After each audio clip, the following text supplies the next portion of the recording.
Hello everybody and welcome to the TestRail 6.4 release webinar. I'm Simon Knight, Product Manager for TestRail, and you can see there how I looked about 10 years ago. I really do need to get that photo updated. You can see my contact details there as well, so you can find me on LinkedIn or Twitter, or you can get in touch with me, the rest of our team, via the contact@gerock.com email address.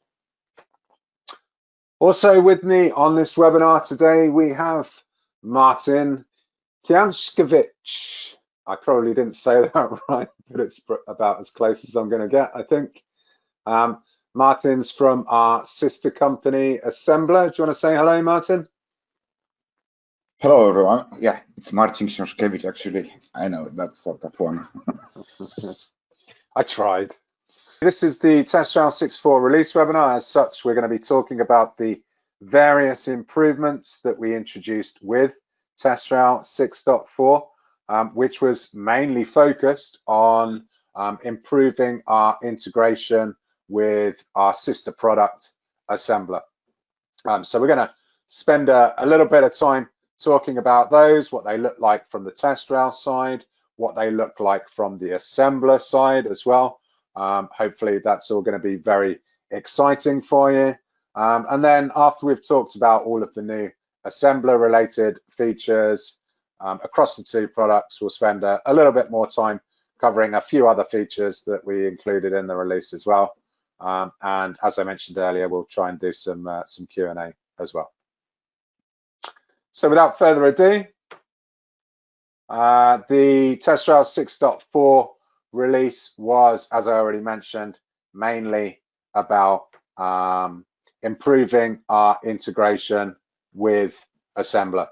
And as such, we've introduced some OAuth features to make connectivity with Assembla quicker and easier.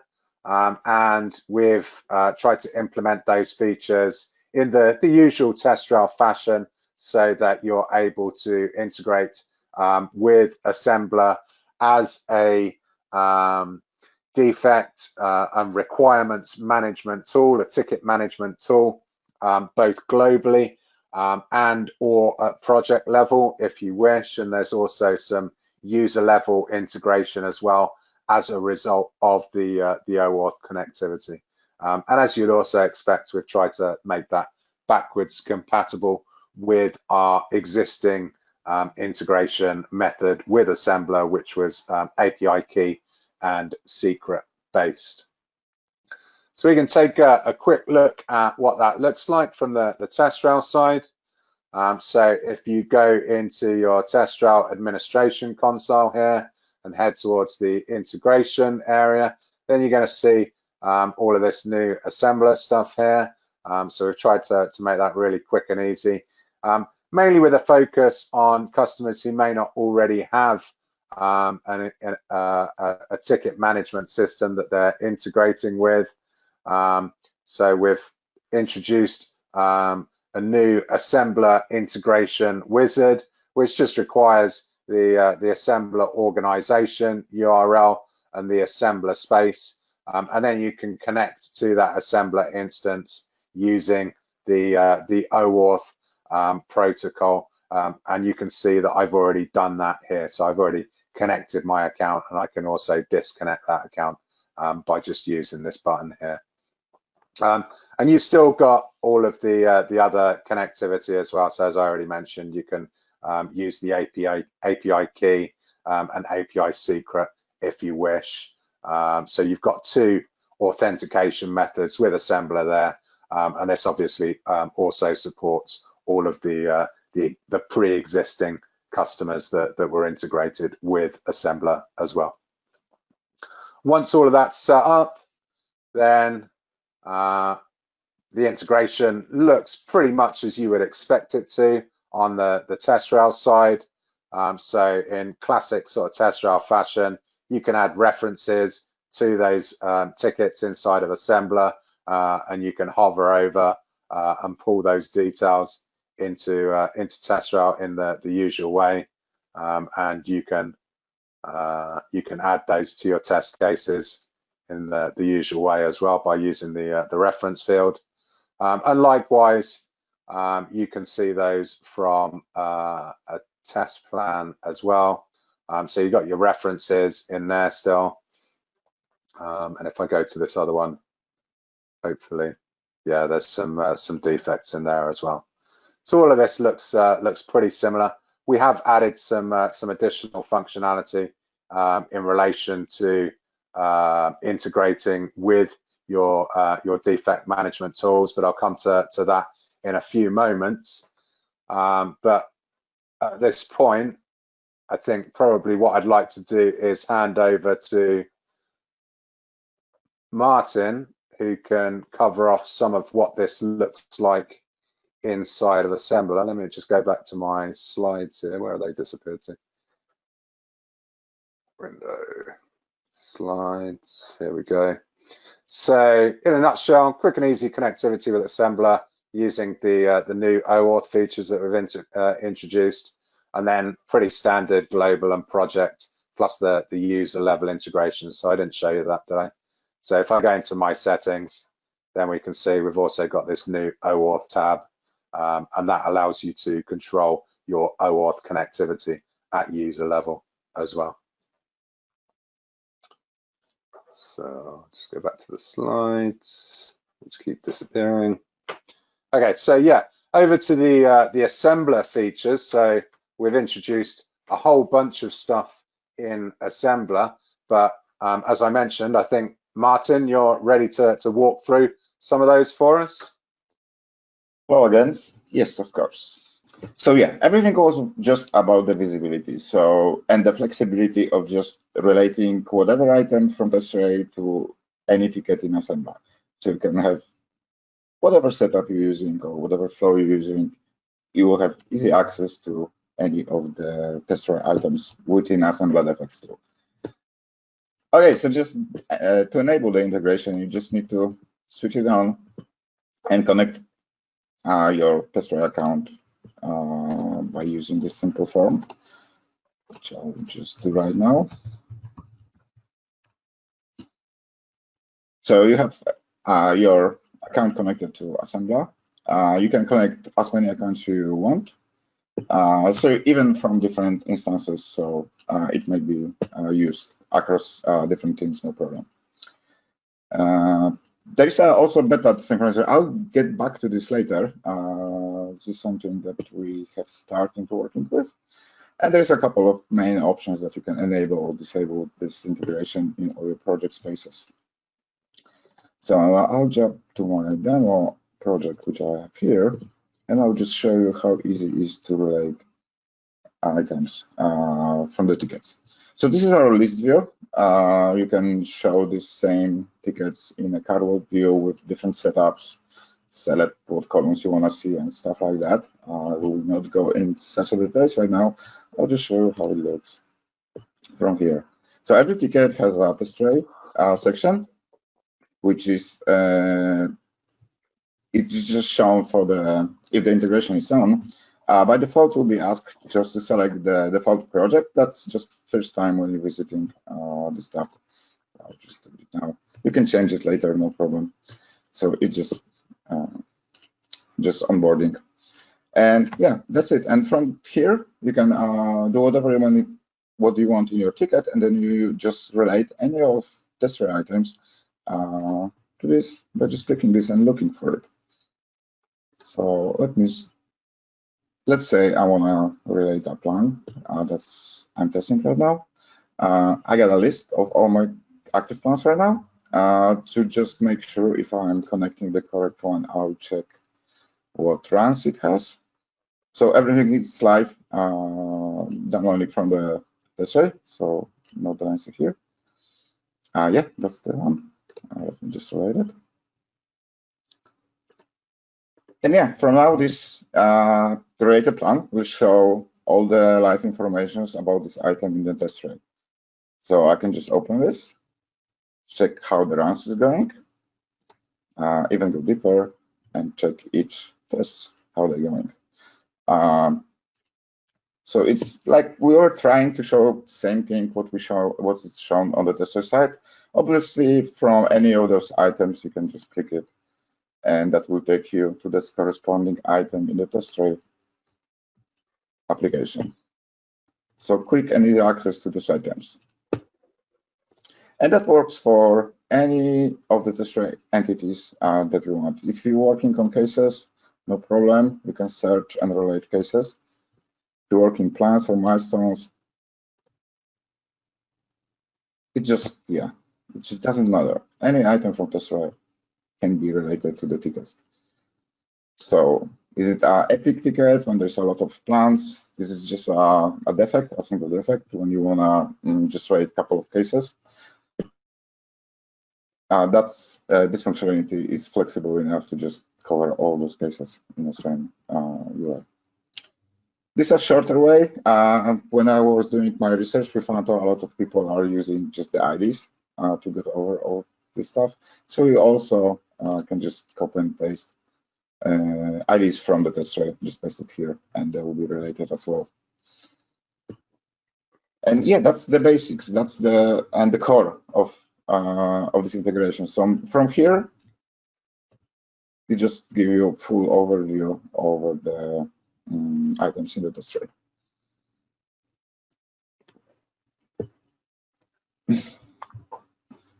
Okay. So what else you can do? We added a couple of extra options that allowing you to select case fields and result fields you want to see. But for now, it's just basics. So that's an extra. And as I mentioned, we have this beta synchronization feature, which will allow you to update the TestRail items in real time when you're doing the relational assembler side. Sadly, for now, it's just working for the plans and runs and cases entities. But yeah, we're planning to do this functionality in the future if it will be useful and if we get good feedback on this.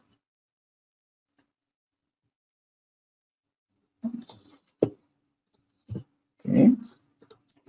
What can you do from here? As I mentioned, we have two views. One is cardboard, one is tickets list.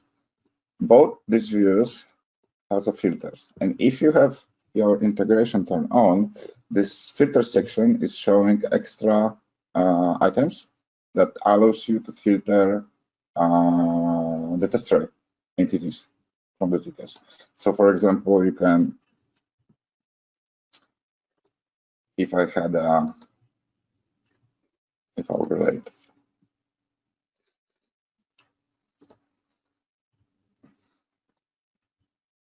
this plan, which is 24,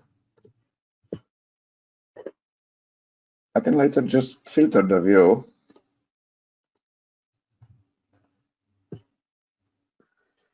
about where to show just the tickets where this test plan is attached to. And then what Assembla allows you, you can also save this filter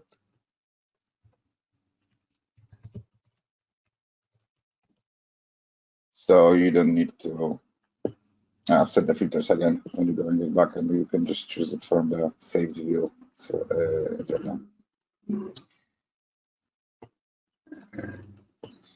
and yeah, basically that's it from Assembla side. You can write whatever item you want from the tester side. You can go to whatever item from tester side, and you can filter the tickets according to TestRail entities IDs.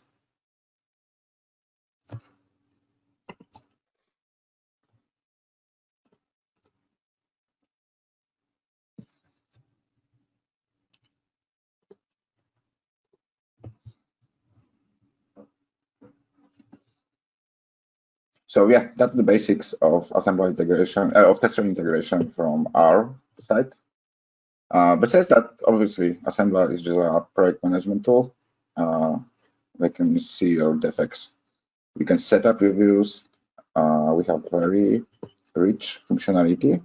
You can set up whatever fields of the tickets you want to see on the list. You can filter it very carefully with a lot of fields and a lot of combinations, and everything can be just saved as a view, so you don't need to set it up later. And you can obviously do the same thing for the cardboard view. Also save it. And then, yeah, that's the core. That's the core of Assembla and TestRail integration. So if you are okay with it, I'll give back the voice to Simon. Yeah, so as Martin mentioned and demonstrated, new in Assembla, and a lot of the work that we did in this release was to kind of support these Assembla features by way of API endpoints and such like. Complete visibility of your TestRail cases, tests, runs, plans, and milestones inside of your Assembla ticket. So anytime you're looking at a ticket in Assembla, as Martin demonstrated, you can associate that ticket with your TestRail entities directly from inside of that ticket. And once you've done so, you're then able to easily search for and add testing information to all of those tickets inside of Assembla. And you're also able to search and filter your ticket lists and boards inside of Assembla by the associated TestRail items, which are all very powerful features. I'm sure you'll agree. In addition, you're able to synchronize Assembla tickets with your TestRail runs and plans using the beta functionality inside of Assembla. And there's some additional API support on the Assembla side to support that TestRail integration as well. Is there anything you want to add, Martin, before I move on? No, I think I'm good. All right, awesome. Okay, so yeah, there's a few other bits and pieces that we included in the TestRail 6.4 release. As I just mentioned, a lot of those features revolve around API enhancements, mainly geared towards supporting the functionality that's been introduced in Assembla. We've tried to make that as powerful as we possibly could for this release. So there's a whole swathe of updates to our API endpoints, mainly, as I say, to support the functionality that we've introduced inside of Assembla. So I won't drill down into too much detail around all of these. If you're interested in exploring the specifics, you can go and do so on the TestRail documentation site, where you can find all of the details of all of these endpoints and the functionalities. We did also add a few new endpoints, however, mainly to try and provide people with some easier ways of interacting with plan entries inside of TestRail. So plans with runs that have configurations in effect. So we've introduced 3 new API endpoints to help you with those: update run in plan entry, add run to plan entry, and delete run from plan entry, as you can see here. Again, I'm not going to spend too much time drilling into those. There's nothing especially exciting to see. Their API endpoints. All of the documentation for those, again, is on the website, and you can take a look at that as you wish. Additionally, we introduced references on milestones. So you can see what that looks like here. Basically, you're able to add a reference to your milestone, and then when you go and look at your milestone, you'll see that reference is, have I got a milestone here? Yeah, hoverable. in the normal way. So references on milestones should you need them. And the other big main feature that we introduced in TestRail 6.4 was the ability to be able to push defects from pretty much anywhere inside of TestRail. So if you go into a TestRail project, you'll be familiar with the existing mechanism for pushing defects from TestRail, which is basically to while you're adding a result to your tests, then you've got this this push dialog here. Now, in addition to that, when you're on your test cases tab, you've got a new push defect dialog here that allows you to bring up a push defect dialog like so. You can also add defects to your integrated tool as well. So you can just click on that add and it'll open up the tool that you've got integrated.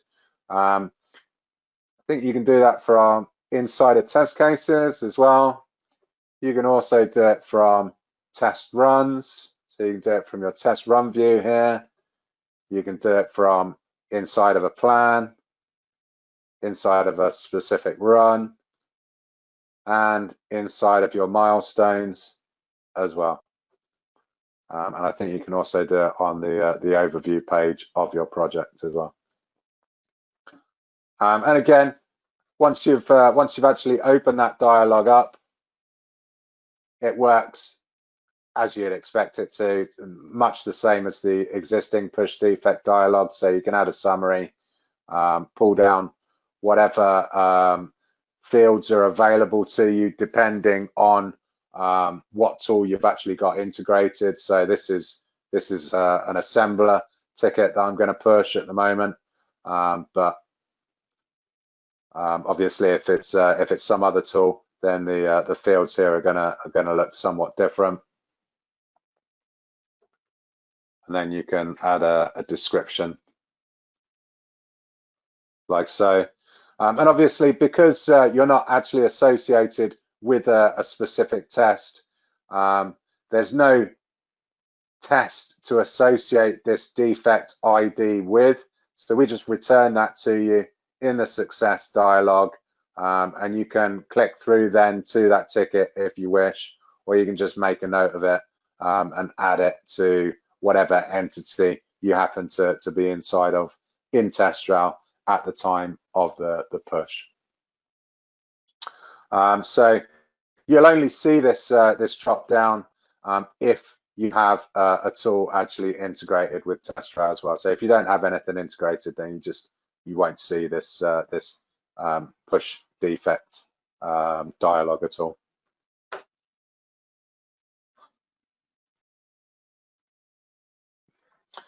Okay, so that's pretty much it. The other thing that we added is PHP 7.3 compatibility, and that's mainly for our TestRail server customers who are hosting TestRail on-premise. So we've introduced PHP 7.3 support so that you can do that in a PHP 7.3 environment.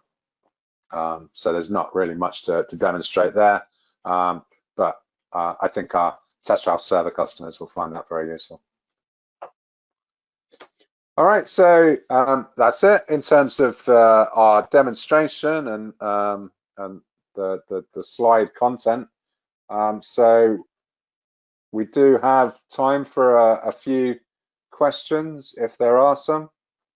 All right, well, that being the case, since I'm not seeing any questions coming up in the console, I'm going to wrap things up.